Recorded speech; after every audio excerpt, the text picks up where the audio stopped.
Every evening, after the sun set behind the tall buildings of the city, the music academy grew quiet. The students had gone home, the lights dimmed, and only the sound of mops and water buckets echoed through the hallways. That was when the janitor arrived with his little daughter walking silently beside him. She was a small girl, around 12. Wore the same sweater every night. Her shoes were old. Her hair was tied in a messy ponytail. No one in the academy knew her name. To them, she was just the janitor's girl. While her father cleaned classrooms and polished shiny floors, she waited in a small storage room. There was no TV, no tablet, no phone, just a bench, a notebook, and a half-broken pencil. Some nights she drew flowers. Other nights she just sat and listened. But one night, something different happened. She stepped out of the storage room, careful not to be seen. Her bare feet made no sound on the cold marble floor. She walked slowly, like she was being pulled by something invisible. The large double doors of the main concert hall were half open, and there it was, a grand piano, standing alone on the stage. It was the most beautiful thing she had ever seen. Her father had told her never to go near it. "It's for the students," he had said, "not for us." But tonight, something felt different. The hall was empty. The piano wasn't covered. The air was still. Her small fingers shook as she reached for a key. Just one key. Click. A soft note floated out. She waited, heart racing. No one shouted. No one came running. She looked around once more, and then placed both hands on the keys. What happened next? Even she didn't expect. Her fingers began to move slowly, unsure at first, then faster, like the piano was guiding her, like the music had been hiding inside her all along, just waiting for the moment to come out. She didn't know what she was playing. She had never had a lesson in her life, never touched a piano before. But the notes flowed like water, soft, calm, and beautiful. Upstairs, a security guard heard it. He stopped in his tracks.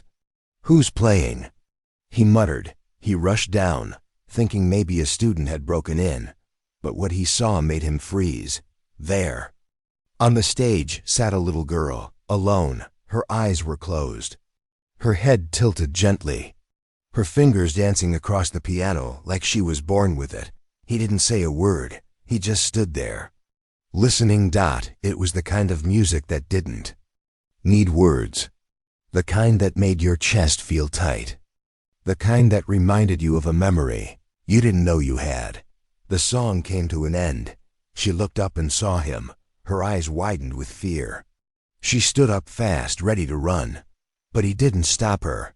Instead, he reached for his phone and said, quietly, "Don't go." She froze. He pressed record. "Play that again, please." She looked at the keys, then at the man, then slowly sat back down, and she played. He didn't know who she was, but he knew one thing. This was no ordinary girl. That night, the janitor found her sitting back in the storage room, quiet like always. She didn't tell him what happened, but the next morning, something strange began to happen. The guard had uploaded the video to a private account, just for fun, just to save the moment. But someone shared it, and then someone else. Within hours, the video had reached music lovers, teachers, and even famous pianists. Thousands of people were asking one question: who is this girl? No one had an answer, but one thing was clear. This was the beginning of something big. The next evening, everything seemed normal, at least on the outside. The janitor walked through the academy's back doors like always. His daughter walked behind him, her small footsteps quiet, careful, invisible. But deep inside her chest, something had changed. The piano, the sound, the way her hands moved. She couldn't stop thinking about it. Inside the grand hall, the piano stood again uncovered, waiting. She had promised herself she wouldn't do it again. It was dangerous. She wasn't supposed to be there. But her heart wouldn't let her walk away. She tiptoed into the concert hall once more. This time, she didn't hesitate. She sat down gently and placed her hands on the keys like she belonged there. And then she played. The notes were soft, slow. At first, then stronger, deeper. She didn't copy a song. She didn't know any songs. The music just came from her soul, like she was telling a story through her fingers. Upstairs, the same guard from last night had returned early. He had seen the video he posted.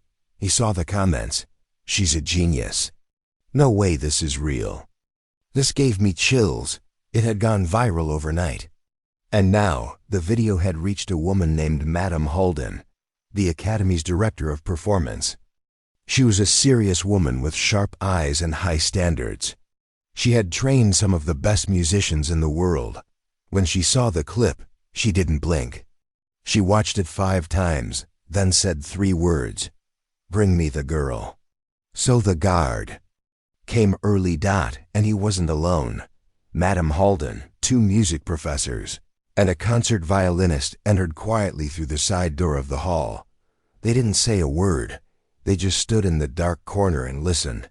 On stage, the janitor's daughter continued to play, unaware she had an audience now. Her eyes were half closed, her expression peaceful. She wasn't just playing music.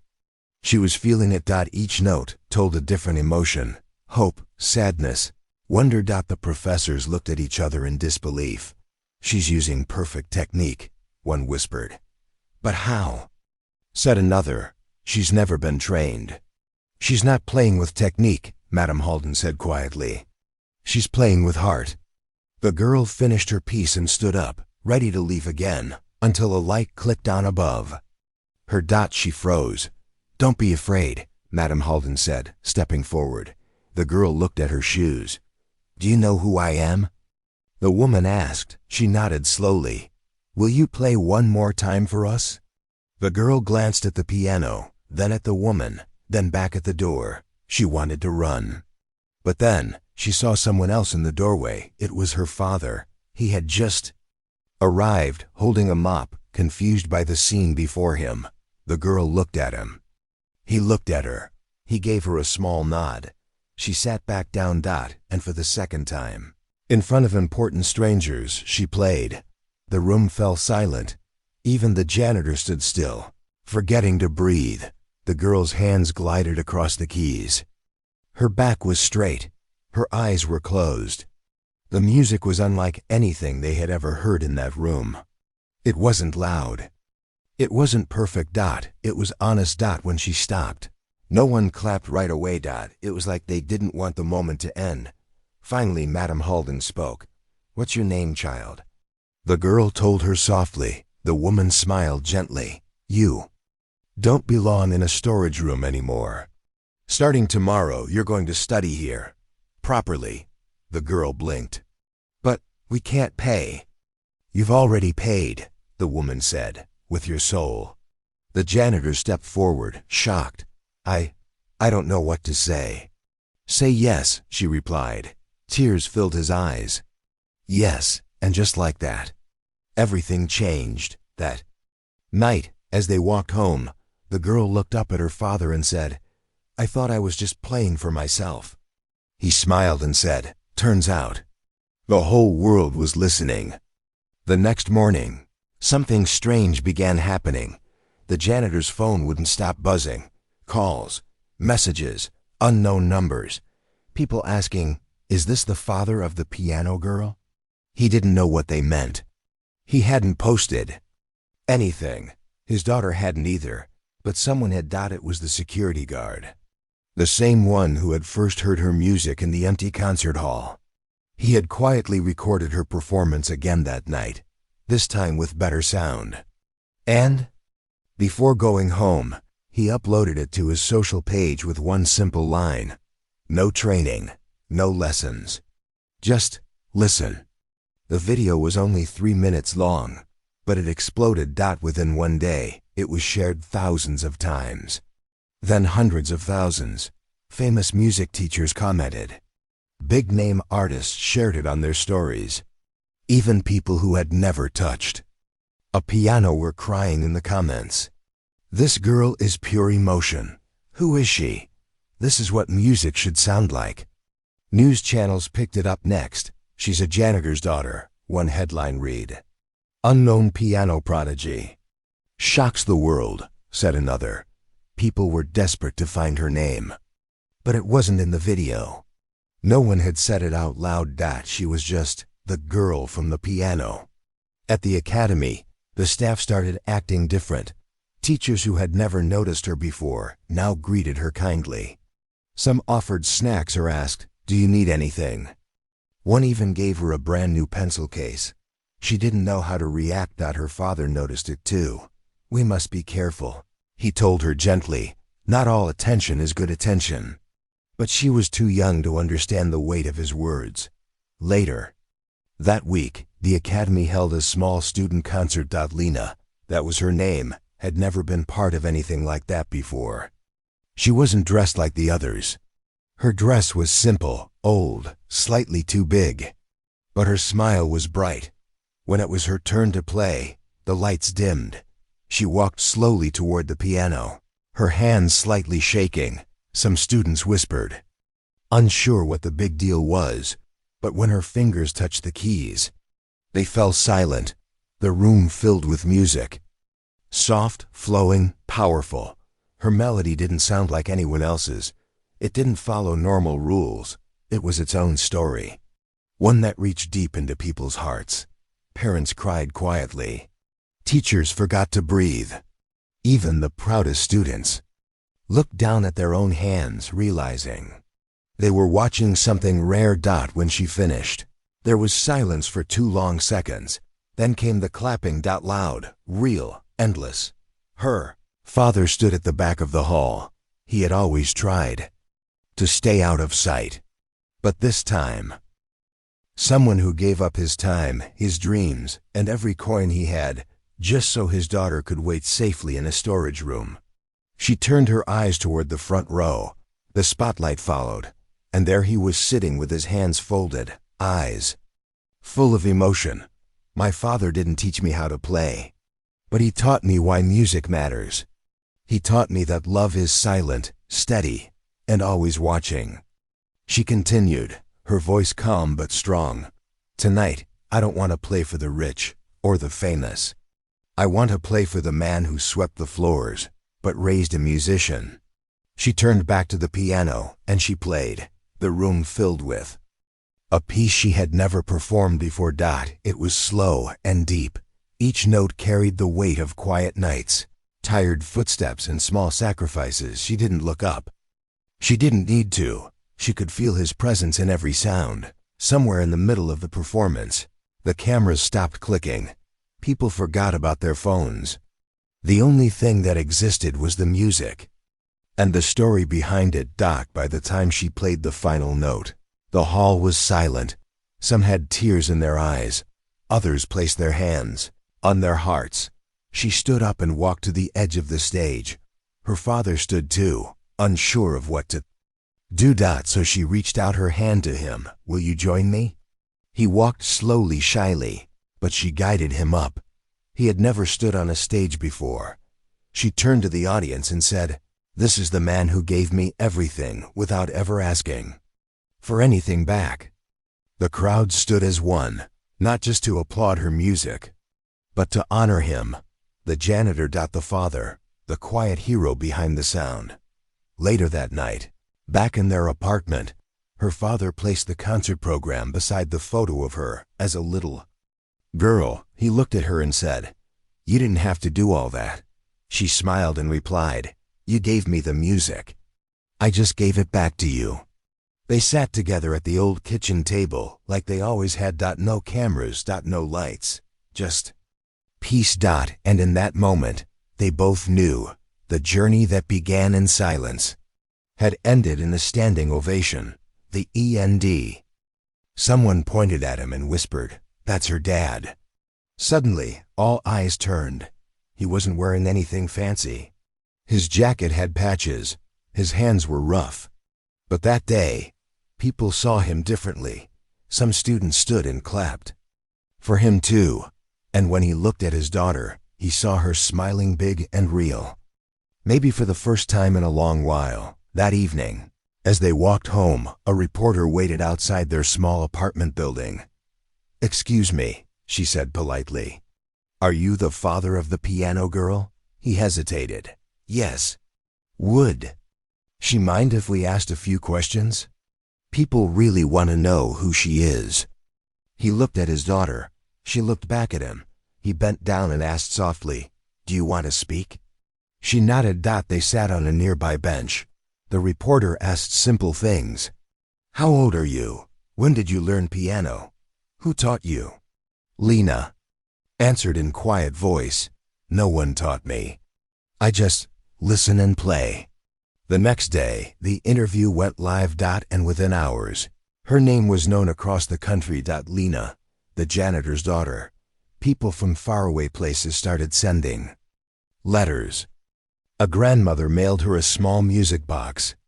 A little boy sent a crayon drawing of her playing piano. Music schools offered scholarships. Foundations wanted to sponsor her. But through all the noise, Lena stayed grounded. She still helped her father carry cleaning supplies. Still sat in the storage room some nights. Still wore the same sweater. Because for her, it wasn't about being famous. It was about the sound of the keys and the way the music made her feel. She didn't want to become rich. She just wanted to keep playing. For a few days, life was calm again. The janitor and his daughter walked to the academy like always. People smiled more now. A few waved. Some even whispered her name with soft respect. But Lena didn't act any different. She still sat quietly in the storage room with her notebook. Still helped her father pack up cleaning supplies. Still looked at the grand piano like it was a dream she didn't want to wake up from. But something big was about to happen. One afternoon, just before sunset, a black car pulled up outside the academy. A woman stepped out wearing a neat coat and holding a letter in her hand. She looked serious, but not unfriendly. She asked the front desk, "Where can I find the girl from the piano video?" That same day, Lena had just finished playing a short piece for one of the teachers. Her fingers were sore, but her eyes were bright. The woman entered the room quietly and waited until the girl stopped. Then she said with a calm smile, "You play from the heart. That's rare." Lena looked down shyly. The woman continued, "I've come with an invitation for something special." She handed the letter to Lena's father. It was printed on thick paper, with gold trim around the edges. At the top, it read, "International Young Musicians Showcase, Grand Hall Performance Invitation." Her father looked confused. The woman explained, "It's a live concert. The most talented young musicians from all over the world will perform. Usually, only students from elite schools are invited. But this year, the judges made an exception after hearing her video." Lena's eyes widened. "You mean me?" she asked quietly. The woman smiled. "Yes, the audience will be full of famous composers, orchestra leaders, and media. If you play, the world will hear you." For a moment, the room fell silent. Her father read the letter again. His hands shook slightly. "Is it free?" he asked carefully. "Yes," the woman replied. "Travel, stay, clothes, everything, fully covered. We only ask one thing: she must play from her heart." That night, back home, they sat at their small kitchen table. The invitation lay between them, lit by a single lamp. Lena looked excited but nervous. Her father noticed. "You don't have to say yes," he told her. "Fame is not more important than peace." "But what if I never get another chance?" she asked softly. He looked into her eyes and saw something new, something strong. "You're not the same little girl who waited in a dark room," he said. "You're becoming something bigger. Just don't lose yourself in the noise." She nodded. "I won't." In the following days, preparations began. The academy gave her extra lessons. Not to change her style, but to help her get comfortable on a big stage. She was fitted for a proper concert dress, though she asked for something simple. "I don't want to look like someone else," she said, "a piano teacher from another city." arrived just to help her practice one piece perfectly. But after hearing her, even he said, "She doesn't need my help. She already speaks through the keys." The night before the flight, Lena stood by the window of their apartment, looking at the sky. Her father came up behind her and asked, "Nervous?" She nodded. He placed a small coin in her hand. It was old and scratched. "This was your grandfather's. Lucky coin. He used to carry it when times were hard." She held it tightly. "I'll keep it in my pocket," she whispered, "and I'll be in the front row." He smiled. The next morning, the black car returned. Lena and her father stood at the curb, holding hands. She had her little backpack, the coin in her pocket, and a heart full of music. As the car pulled away, neighbors stepped out and waved. Someone shouted, "Play like you always do." She smiled back through the window, holding back tears. She didn't know what would happen next. She only knew this. The piano had changed her life, but her love for her father had kept her grounded. The city lights were brighter than Lena had ever seen. From the window of the hotel room, she stared out at the busy roads, the tall buildings, and the shining signs. It felt like a dream. She was just a janitor's daughter. She had never stayed in a hotel before, never flown on a plane, never imagined her name would be on a concert list next to children from elite schools around the world. Her father sat on the small couch behind her, quietly sewing the hem of her dress. The academy had sent her with a new one. It was beautiful light pink with soft silk. But during the fitting, it had torn near the side. The academy offered to replace it, but Lena refused. "I like this one," she had said, smiling. "Can we fix it?" And so her father's hands, rough from years of cleaning, held a needle gently, stitching the fabric with full focus. "There," he said after a few minutes. "Good as new." She turned and hugged him. "Thank you," she whispered. He didn't speak, but the way he patted her back said everything. The next morning, the hotel lobby was full of cameras. News teams had gathered. Microphones waited. Lights flashed. Reporters called her name. "Lena, over here. Can you smile for us? How does it feel to be the youngest performer tonight?" She blinked, unsure what to say. Her father placed a gentle hand on her shoulder. "Just be you," he said softly. A reporter asked her, "Do you want to be famous now?" She looked at the camera and said, "I just want to play music that makes people feel something."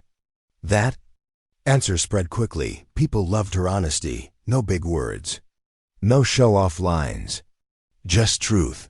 Later that evening, she was taken to the grand hall. It was massive, rows and rows of red velvet seats, huge golden lights on the ceiling, a grand piano shining at the center of the stage. She stood near the side curtain, her heart beating fast. Around her, other young musicians prepared. Some were tuning violins. Others practiced scales with perfect form. Their families stood nearby, dressed in suits and shiny shoes. Her father stood quietly behind her, wearing the same brown jacket he always wore.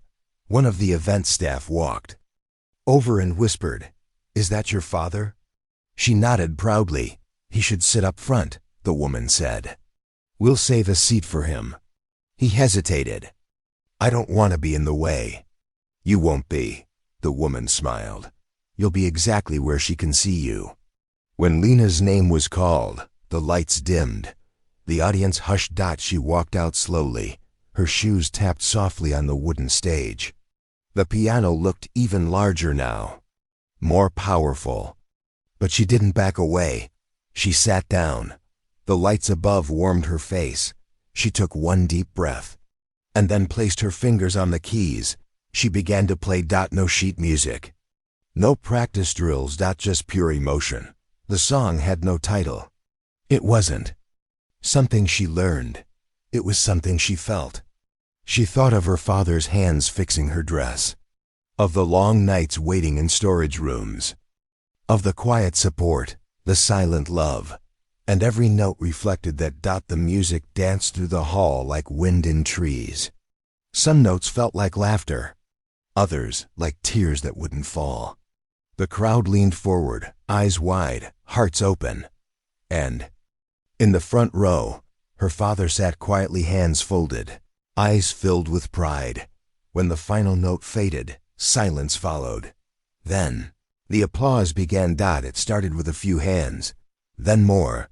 Then the entire hall stood up, clapping louder and louder. Lena stood and gave a small bow, but her eyes, they were on her father. He smiled. She smiled back. Nothing needed to be said. They had come so far together. Backstage, the other performers congratulated her. "You don't play like a student," one boy said. "You play like someone who's lived a life already." The event organizers approached her and said, "There are people who want to meet you. Famous people, important people. They want to talk about your future." She looked at her father. He nodded gently. "One step at a time." And that was enough. That night, back in the hotel, she placed the lucky coin on the table and said, "It worked." Her father laughed softly. "It was never about the coin." She tilted her head. "Then what was it?" "It was always you," he said. "You just needed someone to believe." After the concert, Lena became a name people remembered. Her video was shown on national news. She was invited to talk shows, offered interviews, even asked to appear in music ads. But she said no to most of them. She wasn't looking for cameras. She wasn't chasing fame. She just wanted to play, but not in grand halls anymore. Instead, she began performing somewhere else, places where no stage existed, where the audience didn't clap or cheer, but listened with their hearts. Her first visit was to a hospital. A doctor had reached out to the academy after watching her performance. "My patients don't speak much," he said. "Some are in pain, some are scared. But I believe your daughters. Music could help them." Her father asked, "Are you sure?" The doctor replied, "More than sure." So one morning, Lena walked into a children's hospital. There was no spotlight, no shiny piano, just a small, quiet room with a worn-out keyboard. She sat down and looked around. A few kids lay in beds. One had a bandage around her head. Another had no hair from treatment. A small boy peeked at her shyly from behind his blanket. She didn't say anything. She just placed her fingers on the keys and played. It wasn't a loud song. It didn't try to impress. It was soft, gentle, like a warm breeze. As she played, something changed in the room. One child closed her eyes and smiled. Another reached for his mother's hand. A boy who hadn't spoken in 2 days whispered, "It's pretty." And Lena played with her eyes closed, letting her heart do the work. After the song, there was no applause, but there were tears and smiles and hope. That meant more to Lena than any standing ovation. Her father watched from the corner of the room, holding back emotion. He had never been prouder. From there, she visited more places. She played at shelters where families had lost their homes, at community centers for elders who had no visitors, at schools where children didn't even know what a piano was. Each time, her music reached people who didn't expect it.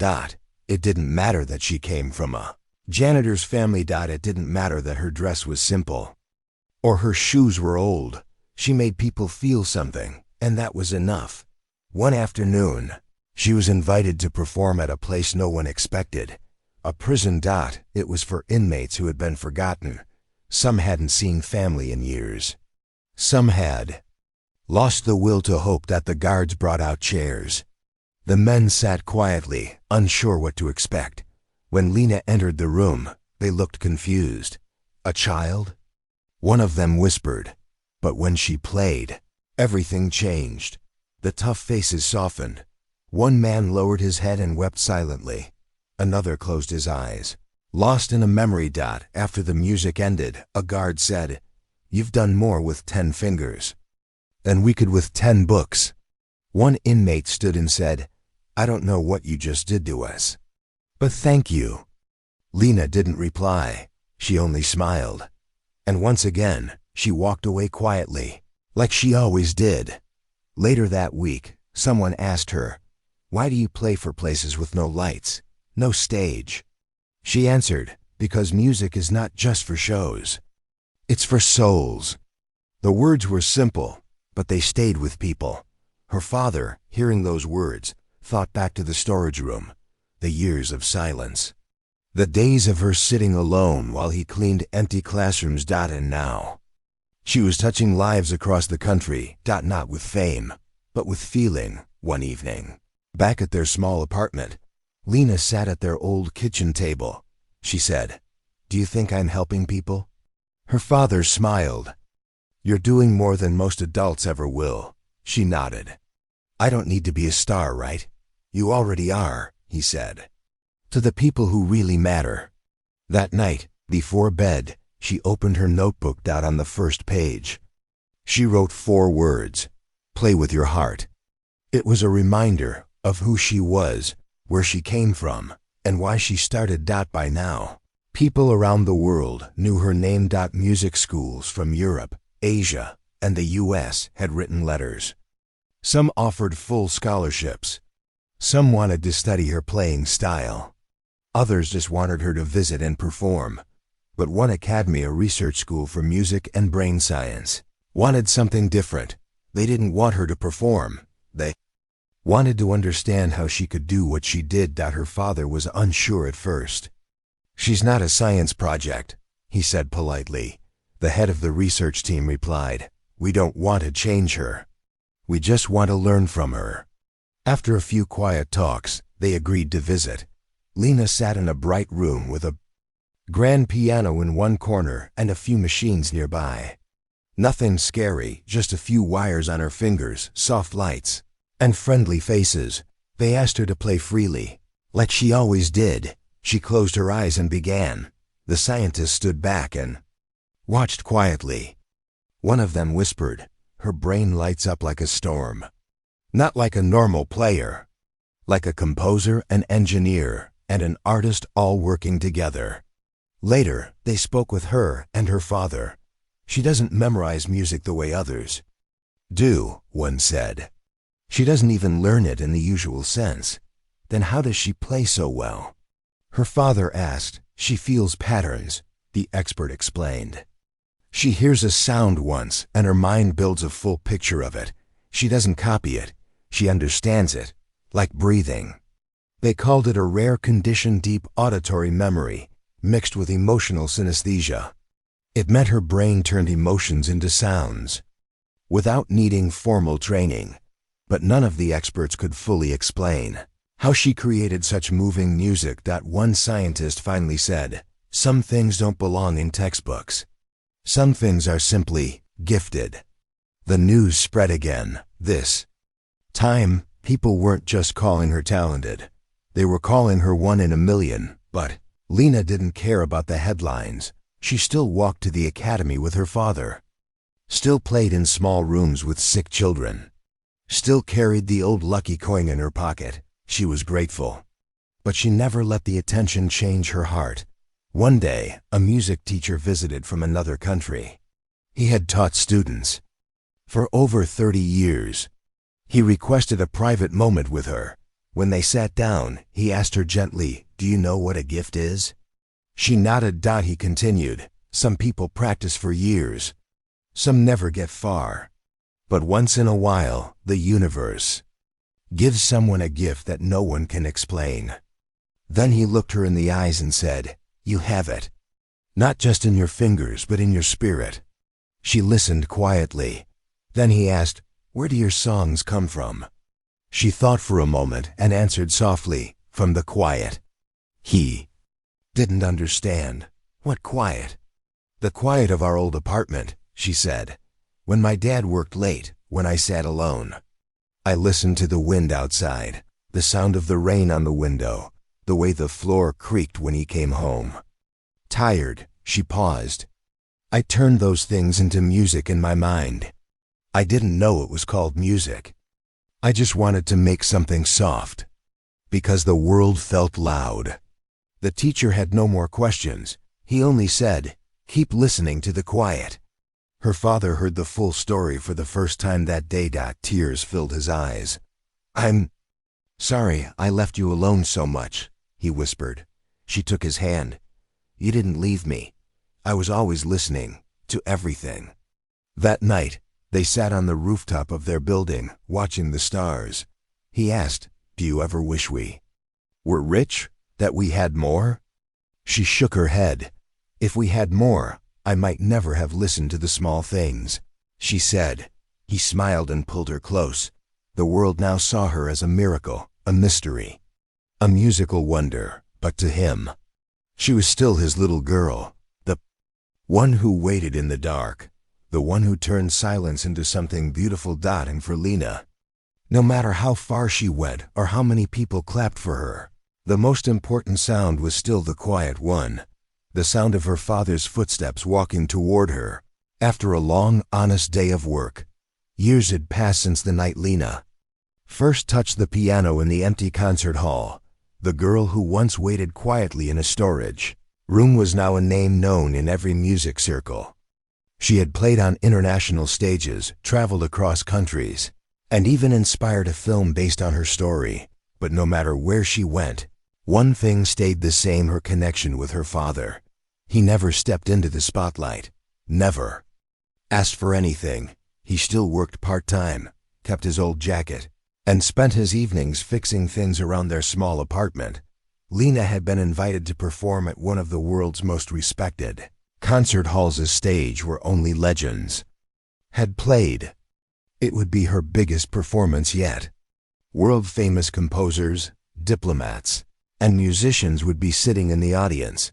When the organizers asked her, "Do you want us to prepare a tribute video for your career journey?"